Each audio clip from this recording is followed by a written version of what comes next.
विश्वासाची 26 वर्ष, लाखो सुखी दाम्पत्य. डाउनलोड करा मराठी मॅट्रिमनी. आता सगळ्यात पहिल्यांदा या समुपदेशन केंद्रात काम करणारे समुपदेशक MSW किंवा MA सायकोलॉजी किंवा कायद्याची पदवी असं हे अपेक्षित आहे.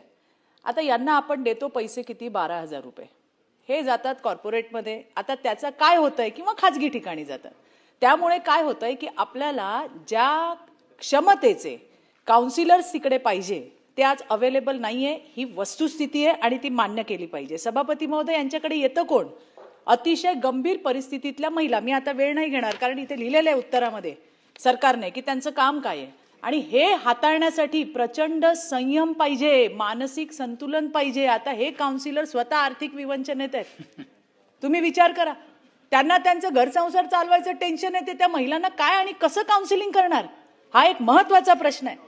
आणि दुसरी गोष्ट इथे सरकारने लिहिलंय की दिल्ली, गोवा, हरियाणा, महाराष्ट्र, मी तुम्हाला आकडे वाचून दाखवते. मध्य प्रदेशला 15,000 ते 16,500, राजस्थान 15,000 ते 20,000, कर्नाटक 15 ते 25, दिल्ली 25 ते 35, तेलंगणा 20,000 प्लस. आपणच खाली राहिलोय. त्याच्यामुळे यांचं मानधन वाढवणे अतिशय गरजेचं सभापती महोदय. आणि कारण हे मानधन वाढवणं म्हणजे खरं तर आपण त्यांना आता जे देतोय तो श्रमाचा त्यांचा अपमान आहे.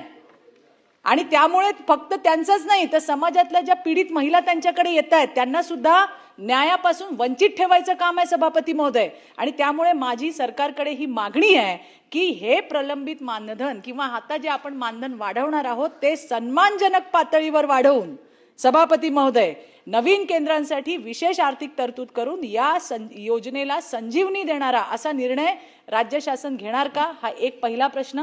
दुसरा प्रश्न, वन स्टॉप सखी सेंटर OSC. आता फक्त मुंबईचंच बोलते मी, राज्याचा तर फार मोठा डेटा येईल. 3 सेंटर आहे आपल्याकडे, त्याच्यातले एक बंद पडलंय, कामा हॉस्पिटल. कारण काय सांगितलं? स्टाफ भरला नाहीये. मुंबईला गरज आहे. आज KEM हॉस्पिटलमध्ये एक काउन्सिलरची जागा 2 केस टेकर्स आहेत. आज त्या ठिकाणी जी काउन्सिलर आहे तिने राजीनामा दिलाय. तिथे काय करणार आहोत आपण? कारण आता मुंबईमध्ये नाहीये शहरामध्ये. तिसरी गोष्ट जी आहे, जोगेश्वरी ट्रॉमा सेंटरमध्ये जे आपण वन स्टॉप सखी सेंटर उघडलंय तिथे जाऊन बघा परिस्थिती काय आहे.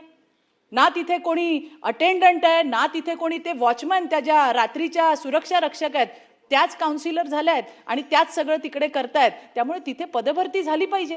हे सगळं करणं अतिशय आवश्यक आहे. आणि जो अतिशय महत्वाचा मुद्दा नीलमताईंनी घेतला की बाकीच्या ठिकाणी काय होतंय, नीलमताई बाकीच्या ठिकाणी दक्षता कमिटीच्या महिला या काउन्सिलिंगचं काम करतायत.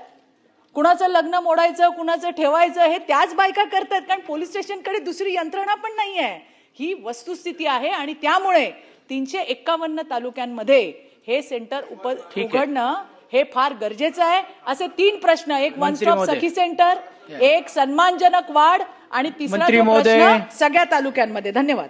विश्वासाची 26 वर्ष, लाखो सुखी दाम्पत्य. डाउनलोड करा मराठी मॅट्रिमनी.